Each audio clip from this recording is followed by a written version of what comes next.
Hello, good afternoon. My name is Temitope Adesimo. I'm presenting a paper on collaboration and leadership reflection. I'm a student of Capella University for my RN to BSM program, and this paper is for the course FPX 4010. And the paper actually is on collaboration and leadership reflection. And this video is embedded in aspects such as leadership of people, processes, and the organization within the interprofessional practice. In this video, I will mirror the collaboration experience and uncover various ways of ineffective collaboration, which may cause inefficiency in administering human and financial resources. The reflection identifies best practices and best practice leadership strategies that would foster an interdisciplinary team and the potentiality of in order to attain core goals. Lastly, the consideration will entail core interdisciplinary collaboration strategies to aid for it not to achieve its goals and work together more efficiently. So, collaboration, experience, reflection. In the Villa L situation, a current and expected situation calls for the cooperation of all the healthcare professionals who may offer care and constitute pursuing home visits to the patients with prolonged infections who had been discharged for the past 1 week and needed some home-based care. In essence, some patients are due for discharge, and when they're due for discharge, after a week of their discharge, they still need some follow-up in their various homes, which is home-based care. I remember being assigned to one patient a day before I discharged, so I had to dispense proper effective medication, which is just like a routine basis for our discharge.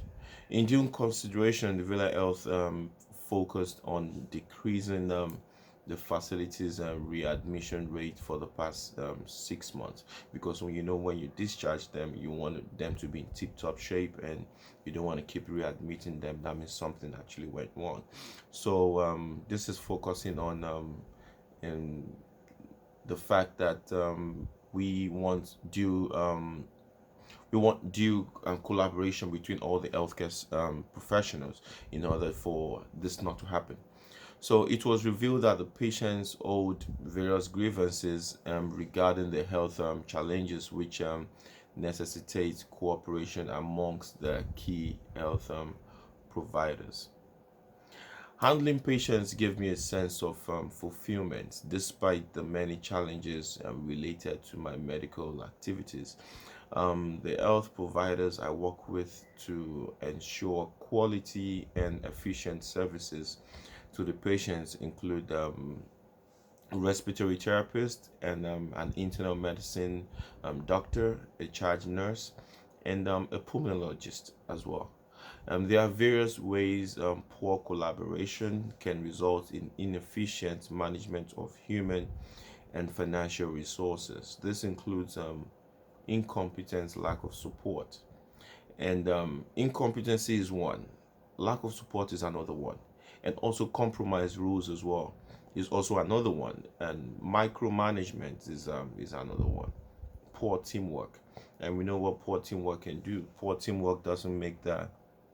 Just like you have a whole car cannot roll with cannot move forward with three tires. It needs all four tires for it to move forward. So poor teamwork doesn't really do help as well. It doesn't. And disrespect is also part of the most identified factors amongst healthcare workers.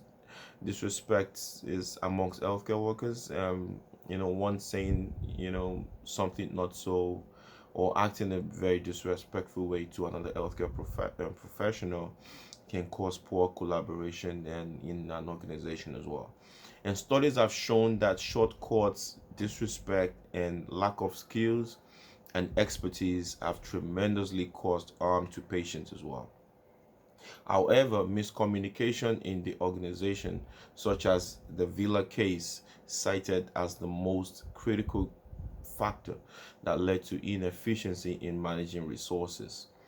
Wilkinson 2017 stresses the significance of transforming the organizational culture in the healthcare setting to enhance open communication, particularly on crucial matters that might cause mayhem in the organization. Silence on incorrect issues amongst the health workers is enhanced by poor management. Mechanisms and measures should be put in place to allow staff or health workers to freely and openly voice issues and concerns beyond the organization's position. That's Lynch et al. 2017. An organization that does not support a culture of openness in matters concerning it is subject to failure. Um, as being a nurse, you have managers, you have directors above you, you have doctors that preside over what you're doing, and at the same time, if there's no communication between doctors, nurses, managers, you know, the whole team in general, there will be no free flowing of patient care, and yes, it's really subject to failure if this is not really thought about and well put together. And this approves why communication is vital and why it is a prerequisite in any health organization. Beyond communication, good leadership groups with proficient leadership expertise are necessitated in the organization as well. The top management of an organization determines the manner of interaction in the organizations. In situations where there is proper communication between the staff and the organization leadership, effective communication will surely be enhanced and be enhanced amongst the staff members. And proper communication is vital to the interdisciplinary collaboration. And best practice leadership strategies that would improve an interdisciplinary team's ability to achieve its goals. Bachelor's Duff and Smith in 2016, they define leadership as a collaborative process that offers the prerequisite control and direction. Effective leadership is influential in any organizational success. Effective leadership is very, very important because if a leader, if they say if the top is good, everything beyond it takes shape. So effective leadership is quite influential in any organizational success. And leadership helps to understand, influence, and challenge human systems dynamics, culture facilitation, and it also bolsters others to learn to lead and thrive, even in uncertain and complex situations as well. It enhances good change and creativity and resilience amongst other vital aspects. Transformational leadership is essential in the flourishment of any healthcare organization. And transformational leadership creates a conducive and inspiring vision that advances job performance. Transformational leaders tend to impact followers through their character and their charisma. And because if your leader is really good, you want to be like your leader or even do better than your leader. So it's really influential to the people you're leading over, you're presiding over. And they create an emotional association that inspires and motivates followers and disseminates organizational expectation to their subordinates as well. They also influence and empower their staff to achieve common organizational goals and objectives. If all leaders took over everything in the Villa Health case, they would have achieved their goals effectively, and the team would attain prolific fulfillment. So, best practice leadership strategies to improve interdisciplinary teams' ability to achieve goals, which is communication is critical, is extremely critical in enhancing cooperation between people in their healthcare practice. health professionals should improve their collaboration approach through proper communication strategies, and that's Lowell in 2016. This may entail good and active listening skills, the right attitude towards each other, being very open, and the willingness and while you're communicating with the person. There shouldn't be no shrug while you're trying to communicate.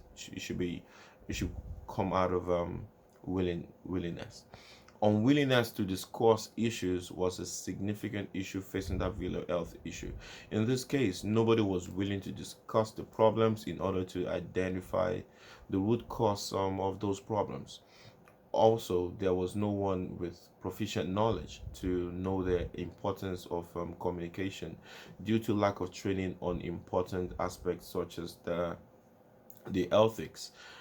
The newly adopted system required proper training of staff, even it was familiar to them. Allocating few times to train employees on the use of the new IT system was quite unsystematic. They need proper timing for them to be able to, bolster their knowledge and also be confident in the IT system which they're using. In the event the IT is also displeased with the management, and the healthcare staff is devastated with the IT, with the information and technology as well. As this is the case, nobody is willing to share the views on how to address this issue because of improper communication between the healthcare staff. Such issues affect not only the management or the employees, but also the patients, especially. For instance, some patients, miss the anticipated dosage because nurses took a long time figuring out the IT system, which is the ethics. It took quite a while, and the longer you take in getting used to a new system, the longer it takes for you to be able to reach your final destination, which is a patient, to provide quality care.